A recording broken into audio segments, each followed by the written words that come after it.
तो चलिए बच्चों, आज के इस वीडियो में हम जो है न्यूरॉन की संरचना को पढ़ने वाले हैं। अब आपको लगे यार न्यूरॉन क्या होता है, न्यूरॉन किस चिड़िया का नाम है या किस भैंस का नाम है। ना तो किसी भैंस का नाम है ना तो किसी चिड़िया का नाम है। लेकिन हाँ, हमारा जो शरीर होता है जब गतिविधि करता है, जैसे मान लीजिए आपको पैसा निकालना हो और आप एटीएम मशीन में गए, जैसे अंदर घुसते ना, ठंडा ठंडा अच्छा एकदम महसूस होता है।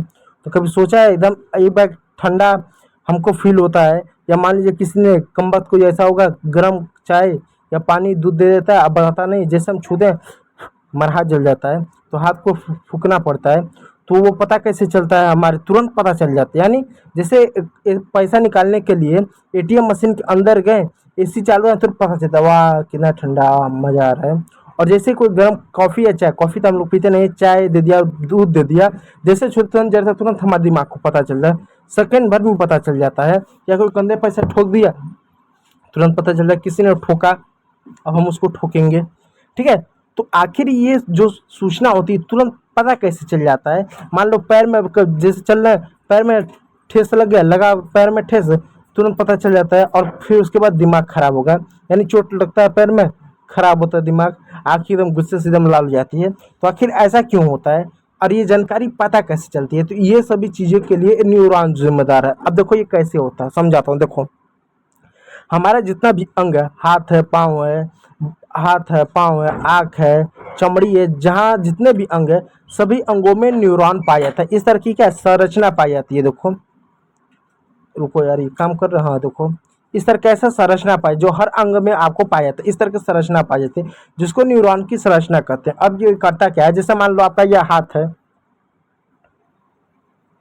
ये डोरीमोन वाला हाथ हो जा रहा है यार, इंसानों वाला कर दो। ठीक है, चलो ठीक है, फिर भी कोई नहीं। मान लो ये आपका हाथ है, ठीक है। अब मान लो आपने गर्म चाय पकड़ लिया, आपका तुरंत जलेगा। तो आपका जो हाथ की उंगलियां होती हैं, इन सब में क्या ये ऐसा न्यूरॉन होता है। जब कोई आप गर्म चीज को पकड़ते हो, जब कहीं आप ठंडे जगह पर जाते हो, कोई आपको छूता है या कुछ भी ऐसा होता है ना, तो जो सूचना होती है, बाहरी जो गतिविधियों की सूचना होती है, सबसे पहले इस पतली टाइप की जो रस्सी रस्सी दिख रही है ना, ये रस्सी नहीं, ये जो पतली संरचना, ये पकड़ लेते हैं, तुरंत पकड़ लेते हैं, जिनको हम ध्रुमिकाएं बोलते हैं। अंग्रेजी में इनको क्या बोलते हैं, अंग्रेजी में बोलते हैं डेडाइट्स, अंग्रेजी में बोलते हैं डेडाइट्स। यानी ये डेडाइट्स क्या कहते हैं, बाहरी सूचना पकड़ लेते हैं कि आदमी ऐसे जगह गया है जहाँ पर खूब ठंडा है, आदमी ऐसे जगह पर गया है जहाँ खूब गर्मी है, आदमी ने गर्म चाय पकड़ लिया है या ठंडा बर्फ उसने हाथ में लिया है, ऐसे जगह पर गया जहाँ खूब बदबू आ रही है। ये कौन पकड़ लेता है, ये क्या करता है, डे नाइट ऐसी सूचनाओं को पकड़ लेता है। जैसे सूचनाओं को पकड़ता है, यानी ये सूचनाओं को क्या करता है, ग्रहण करता है। और जैसे सूचनाओं को ग्रहण करता है, ये क्या करता है, इस सूचनाओं को, ये जो इनको है ना, इनको दे देता है। इसमें देखो छोटे छोटे छोटे छोटे छोटे छोटे छोटे छोटे छोटे, बहुत छोटे नहीं और बहुत ज्यादा नहीं, छोटे छोटे क्या है, आपको कुछ एक द्रव दिख रहा है जिसको हम कोशिका द्रव या कोशिकाएं कहते हैं। इसको क्या कहते हैं, कोशिकाएं कहते हैं। और इसके बीच में ये क्या केंद्रक मिलता है। तो केंद्रक क्या करता है, इस पूरे बॉडी को, यानी इस पूरे न्यूरॉन की संरचना को कंट्रोल कर, जैसे आपका दिमाग आपको कंट्रोल करता है ना, वैसे ये इसको कंट्रोल करता है। ठीक है, वैसे क्या करता है, ये इसको कंट्रोल करता है। ठीक है, तो बाहर से मान लो सूचना इसने लिया कि आदमी ठंडे इलाके में गया है, सूचना लेगा, सूचना लेते हुए क्या करेगा, इस पतली नुमा देखो रस्सी है, इसके अंदर एक रस्सी है, फिर बाद में बॉक्स बॉक्स बना। अभी रस्सी को क्या बोलते हैं बताऊंगा, बॉक्स को क्या बोलते हैं बताऊंगा।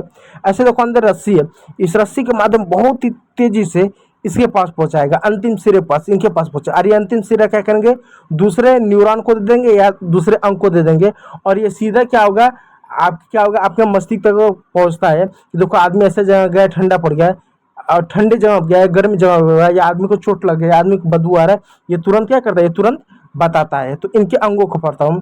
पहला होता है डेडाइट्स, जिसको द्रुमिका बोलते हैं, संदेश को ग्रहण करता है। दूसरा होता है कोशिका देह, इसमें नाभिक होता है जो नियंत्रण करने का काम करता है। यानी ये जो होता है, ये ये आपका क्या नाभिक होता है, कोशिका देह होता है, जो क्या करता है, इसको नियंत्रित करने का काम करता है। उसके बाद आता है अक्षतु, अक्षततु आता है, जिसको एक्सॉन बोलते हैं, ये संदेशों को आगे ले आता है। जो रस्सी दिख रहा है ना आपको, जो आपको रस्सी दिख रहा है ना, ये इसको एक्सॉन बोलते हैं। ये क्या करता है, ये सूचनाओं को आगे ले जाता है। फिर उसके बाद आता है माइलिन आवरण। अब ये माइलिन आवरण क्या है, माइलिन आवरण ये संदेशों को विद्युत संदेशों को सुरक्षित रखता है। अरे माइलिन आवरण क्या करता है, जो ये संदेश ले जाता है ना, इसको सुरक्षित करता है। जैसे देखो ये डब्बा डब्बा दिख रहा है, डब्बा डब्बा, इसी को बोलते हैं माइलिन आवरण। ये जो माइलिन आवरण होता है क्या करता है, ये जो ये जो एक्शन होता है ना, जो सूचना को ले आता है उसको सुरक्षित रखता है ताकि सुरक्षित रहे, ऐसा सही सलामत या पहुंच जाए। फिर आता है निप्सन, ये संदेश को अगले न्यूरॉन तक पहुंचाता है। और उसके बाद क्या होता है, ये तंत्रिका तंत्र यानी तंत्रिका तंत्र का अंतिम सिरा आता है, न्यूरॉन का अंतिम सिरा आता है। और ये क्या करता है, ये क्या करता है, उस सूचना को अगले न्यूरॉन को भेज देता है या को अंग को भेज देता है, जिससे बाद में हमारे मस्तिष्क तक पहुंच जाता है। तो इस तरह से न्यूरॉन की संरचना काम करती है। तो ये आपका ये न्यूरॉन, इस प्रकार न्यूरॉन पूरे शरीर में संदेश पहुंचाने का कार्य करता है, शरीर को गतिविधियों को नियंत्रित करता है। तो ये होता है न्यूरॉन। कुछ लोगों को लग जाता है ये तो तंत्रिका तंत्र है, तंत्रिका तंत्र अलग होता है, इसी टाइप का ही होता है, लेकिन वो तंत्रिका तंत्र बड़े लेवल पर। तंत्रिका तंत्र जो होता है ना, वो आपका पीठ की हड्डी हो गया, उसमें आपको पाया जाता है, हाथ पाँव हो गया, तो वो बड़े पैमाने पर होता है। ये समझ लो ऐसा कि घर बनता है तो एक एक ईंटा रखते हैं, एक एक ईंटा रखने से दीवार बनता है, फिर दीवार से मकान बनता है ना। तो मकान क्या है आपका, मकान तंत्रिका तंत्र, और दीवार क्या है, दीवार जो है आपका न्यूरॉन है। तो कई सारे शरीर में असंख्य न्यूरॉन पाए जाते हैं, और उन न्यूरॉनों से क्या आपका बाद में तंत्रिका तंत्र जैसा ही बनता है। तो न्यूरॉन छोटा होता है, तंत्रिका तंत्र बड़ा होता है, इस बात को याद रखिएगा, ठीक है। चलिए, तो वीडियो यदि अच्छा लगा तो लाइक कीजिएगा, चैनल को सब्सक्राइब कीजिएगा। वीडियो देखने के लिए बहुत बहुत धन्यवाद।